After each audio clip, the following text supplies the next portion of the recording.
What's up, guys? It's Nacho Dad, and I got me a new welder.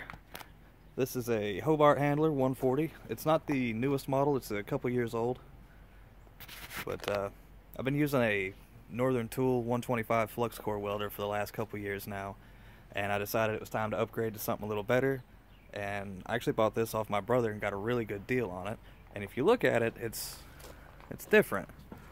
Like, I got a stinger coming out of the front, which most of them don't have.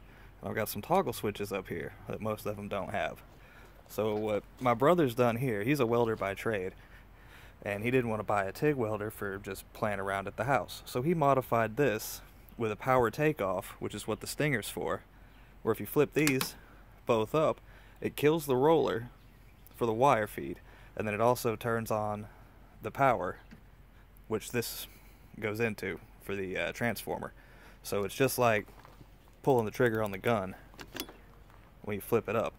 Then you can clamp this right onto your power source for your TIG torch, turn your gas on, and away you go.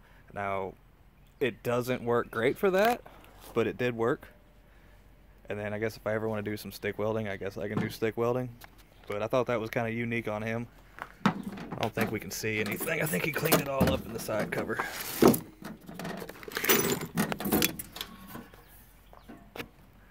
Yeah, you can just see where that power takeoff comes in. That he's just got it put on for the one with the welder. And then depending on what kind of welding we're doing, electrode positive or electrode negative, we just switch these around in here, back and forth. And it all works pretty good. I like it. It's a nice little upgrade from the Flux Core 125 I have. And that thing only had like a 5-foot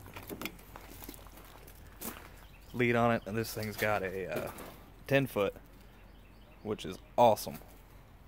Weld anywhere. So yeah, just want to do a little video on my new welder. And, this is what I've been using for all my projects. Got my homemade generator over here, been doing some testing on it. Just finished welding the cage on it. Alrighty. Hope y'all having a good Saturday. It's pretty here. What is this, the 10th? Yeah, November 10th. I'm about to upload this. It's like 4 o'clock in the afternoon. Clear blue skies, weather finally warmed up. Alright, keep it between the ditches.